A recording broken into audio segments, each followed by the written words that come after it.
السلام عليكم ورحمة الله وبركاته. muuqaalkan maanta waxaan uga hadli doonaa laba arrimood oo qur-aanku ka warramay oo ka yaabisay adduunka mucjisada koobaad. atamka waa laga sii yaryahay. bismillaah, waagii hore dadku waxa ay rumaysanaayeen in walaxda ugu yar walxaha inay atam tahay, hase haatee waxaa caddaatay in firkadaasi qaldanayd. maanta waxaynu ognahay in walaxdu ka kooban tahay electron, baratron iyo newtron. haddana markii cilmi baadhis lagu sameeyey newtronka iyo baratronka, waxaa la ogaaday in ayaguna ay ka samaysan yihiin qurbayaal la dhaho quarks. si kastaba ha ahaatee 14 qarni ka hor ayaa qur'aanka kariimka ah lagu sheegay in atamku aanu ahayn walaxda ugu yar ee maatarku ka abuuran yahay.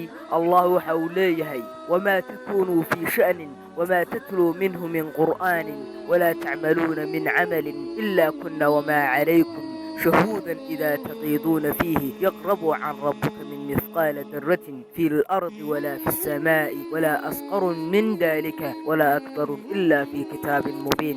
آية كبير لحلالناد وحي حالة وكسوان تهي وحي قرآن وضاخرين وحي عمل وطلسان وان إذن لتوقنا وان أبنهي مركا نحقى لسان كما نقرصون ربك وحي أطم oo ku jira dhulka dhexdiisa iyo samada toona. haddiise ay jirtana kitaab cad ba ay ku sugan yihiin. dabcan ilaahay wuxuu si cad u qeexay in atamku ay jiraan walxo ka sii yaryar. waxa ayna aayadani soo degtay 1400 sannadood ka hor. waxa keliya oo inala habboon waa inaan nidhaahno subxaan allah. fiiro gaara kelimada darrah macnaheedu carabtu waxay u adeegsan jirtay wixii indhahoodu qabtaan waxa ugu yar sida quraanjada yaryar iyo waxa ka sii yaryarba. balse xilliga la ogaaday atamka waxaa loo baxshay atam kelimada darrah sababtoo waxay agtooda ka ahayd waxa ugu yar ee ay og yihiin. xitaa haddii muran la geliyo in ereygaasi macnaheedu yahay quraanjo yar, wuxuu rabbi caddeeyey in ay jirto waxyaalo kasii yaryar oo allah og yahay. mucjisada labaad, wax kasta lamaan ayaa laga abuuray muddo 100 sannadood ka hor ah. dadku waxa ay ku jireen ama ay rumaysanaayeen in bani aadamka iyo xayawaanka oo keliya laga abuuray lamaane fayris lab iyo dhadig. hase haatee maanta waxaynu ognahay in dhammaan noolaha iyo maatarkuba ay ka kooban yihiin lamaanayaal male and female, positive and negative, electron and proton. allahna waxa uu leeyahay: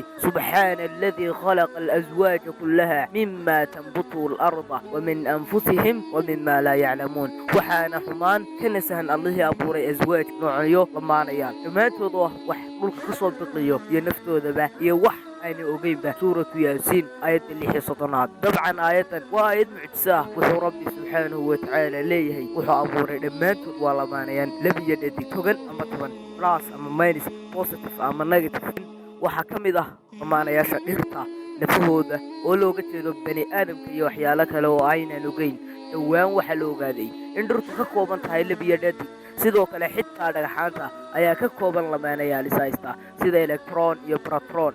waxyaalaha aan la ogeyn waagii hore ee haddana lamaanaha ka kooban waxaa ka mid ah roobka. roobku waxa uu ka kooban yahay plus iyo minus. haddii aanay labadaas charge is haysanna wax roob ah muu soo di'i lahayn. subxaan allah. rabbi isagoo si weyn u sii caddaynaya wuxuu ku leeyahay aayad kale: wamin kulli shayin khalaqna lzawjayni lacallakum tadakkaruun. wax walbana waxaan ka abuurnay laba nooc lamaane si aad uga weyna qaadataan. suuratu daariyaat aayadda 49. run ahaantii aayadan sharafta leh ayaa si waafiya u sheegtay in noolaha iyo manoolayaashuba ka kooban yihiin lamaanayaal. waxa aan lamaano lahayn oo keliya waa allah subxaanahu watacaala. fiiro gaara lamaanaha macnaheedu ma aha oo keliya lab iyo dhadig ee sidoo kalena waxay noqonayaan laba shay oo isku mid ah sida dhulka, cirka, madowga iyo caddaanka, badda iyo beriga, wanaagga iyo sharka iyo wixii la mid ah. subxaan allah. إن الله وملائكته يصلون على النبي يا أيها الذين آمنوا صلوا عليه وسلموا تسليما.